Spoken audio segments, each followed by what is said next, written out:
Okay, it's Sunday, the 1st of November, and we're just about to head off on the 30 sheds, 30 pubs, 30 days documentary around Victoria.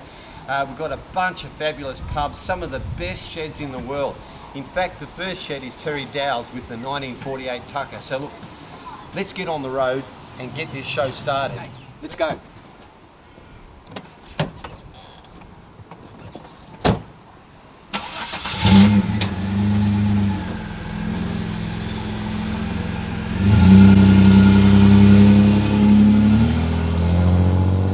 Pulling into Terry's driveway. We're going around the back to have a look at his shed. Here we are, and there's a few surprising things tucked away in this shed, I can tell you. Well, here we are at Terry Dow's shed. We'll go and find Terry, have a look at his tucker and a few other things.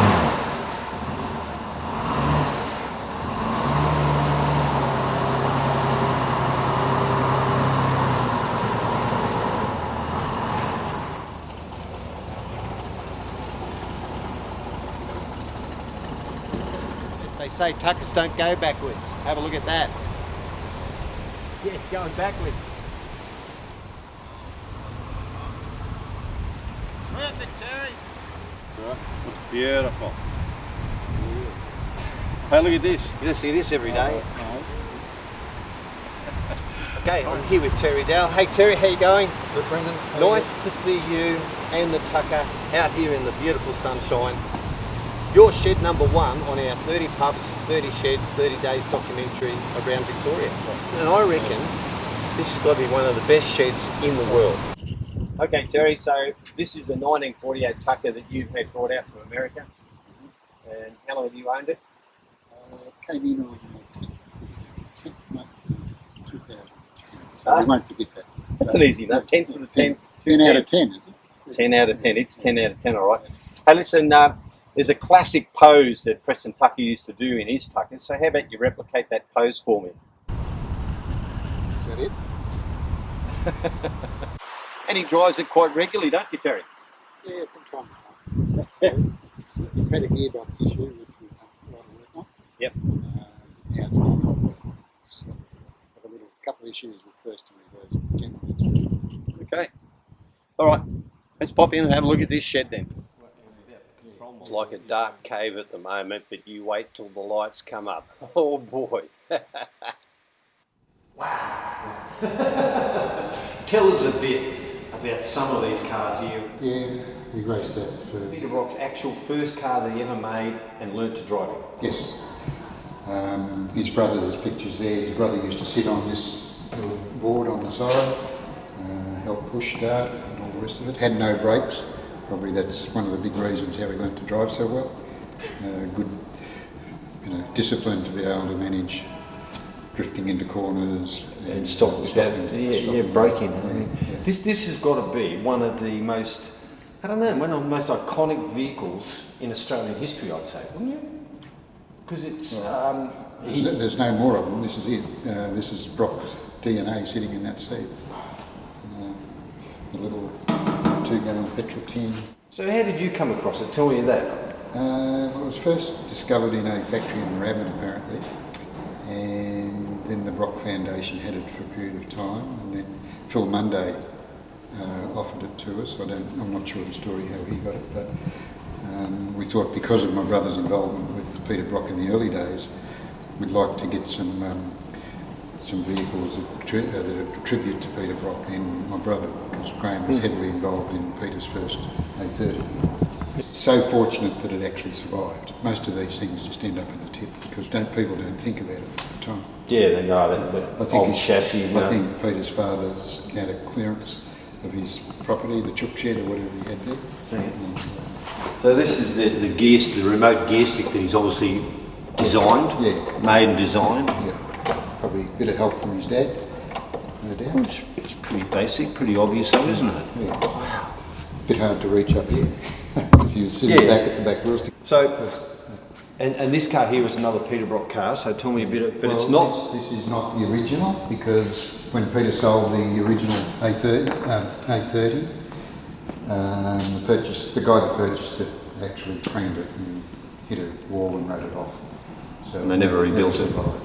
There was one built by Peter's son brother, Yep. and that was the first reproduction, and this is the second one. Roy Reeves built this one up in Queensland with the supervision of Peter Brock. This was the first Holden built in Australia at Fisherman's Bend, and it's called number 4, the 4th Holden built. There were 2 built here, the other doesn't survive, but this one does. Built in 46, 47. I think it was finished in August 47. So they call it an FX or an FJ or a... 48215. Okay, so Terry, so tell me about this car. This is identical to what your father used to own, and there is quite a story attached to this vehicle, or his vehicle. Yes. It was found that they killed a person and cut the body up and put them into kerosene tins and set them in the back and drove to Geelong and threw those tins into the Barwon River. No. This is a 1951-52 Hartnett. So there's only 2 or 3 of these left? Yeah. Well, that's rarer than a Tucker then. Probably. I think I'd rather drive the Tucker than this personally. I drove it out from Motor Classica and it was a bit of a handful with all the big semis zooming past. Oh, you drove it back here? Yeah. So you only just bought it Yeah. at Motor Classica, the show the other week, Yeah. and you drove it home? Yeah. You're a legend. You're an absolute legend. I can't believe that.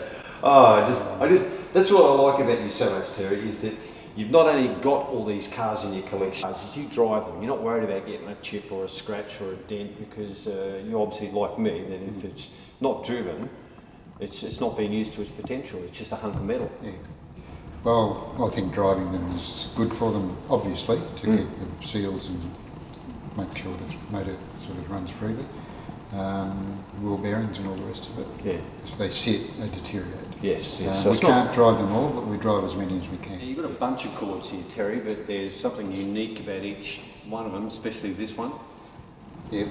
Altogether, we've got 8 chords. This particular one was brought into Australia by Bob Parsons in about 1990. Reportedly owned by George Putnam, who was Amelia Earhart, the aviator's husband. I know, I remember the first time I saw this car was at the Motor Classica when I first met you, and it was parked across the aisle from your Tucker. And I remember looking at this car and I walked over to it, and as soon as I got near it, the hairs on the back of my neck stood up. Did they? Yeah. They did. Yeah, yeah. And I went, whoa, gee, there's something about this car, and I didn't know anything about it. But it made the hairs on the back of my neck stand up. And then when I spoke to you and I found out it was your car and that who originally owned it, I went, well, that explains it. So I'm obviously in tune with rare cars. The vibration that it sends out. I'm just going to let the music play while this eye candy just goes past you. Have a look.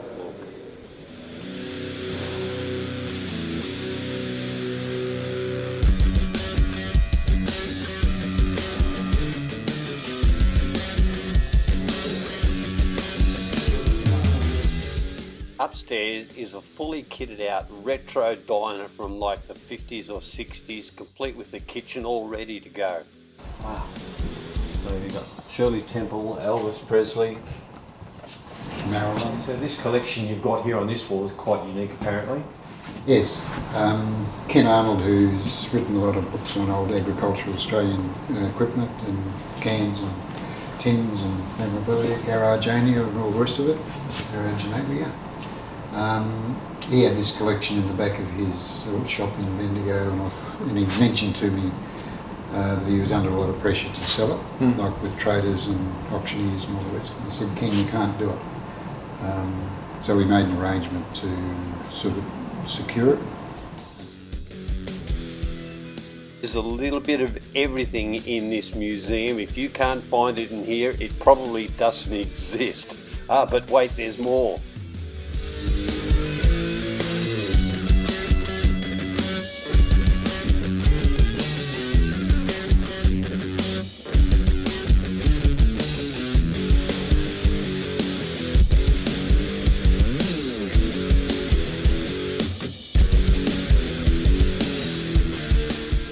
Go down the hallway here and you come to the library where there is just about every book ever published, including a couple of mine hidden in here somewhere. I'll go and find it if I can.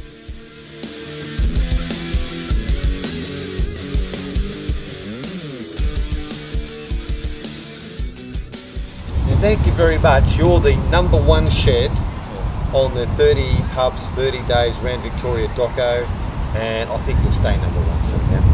I'll see what comes up in that circuit. Okay. It's a big state. I've got to get going because we're off to see the rest of Victoria now. I just had to put that in there for Terry doing a little wheelie in the tucker. And then we went down to the Cardinia Park Hotel for a quick bite before we headed off. And here's Kay signing the bonnet, the first one to sign the bonnet. Alrighty, that's it for us. We're off around Victoria. Western Port Bay and French Island.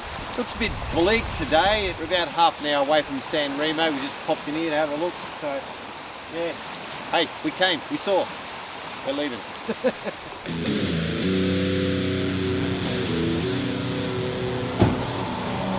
Okay, here we are at San Remo, and this is the Western Port Bay Hotel where we're staying tonight. I'll go in and find my contact Ali and see if we can get fixed up with a beer pretty quick. I'm dang thirsty. So, we'll get you settled into the rooms upstairs. Yep, we'll get ourselves sorted out, pack ourselves down, then we'll come down. What time's the band start? 5:30. Here with Huckster, the band who are playing tonight. We got Huck, Terry and Maddie and the band. How you going, guys? Yeah, good, mate. So what's happening tonight? Bit of blues? Yeah, we'll do a little bit of everything. You seem pretty tight. I was quite impressed with your rehearsals now.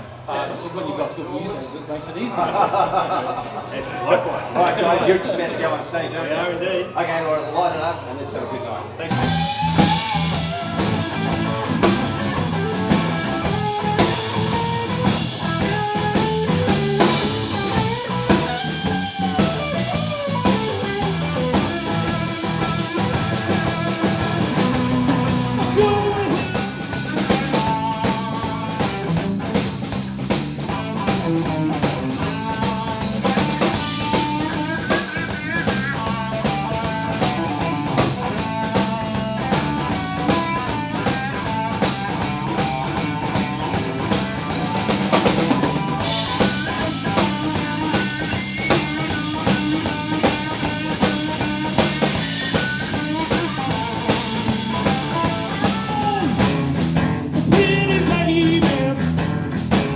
You gotta need my help someday.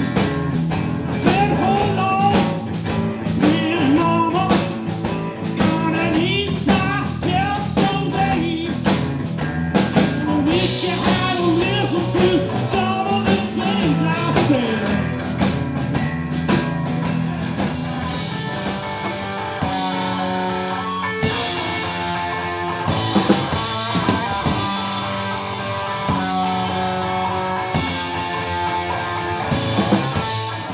That's a wrap on the Western Port tonight. We had a good night here with the band Huckster and a few people. It was good. The food was excellent. Staff were friendly. Yeah, we had a good night here. So if that's the start of this trip, beauty. Can't get any better for it. So yeah, okay. Western Port Hotel. Thanks very much.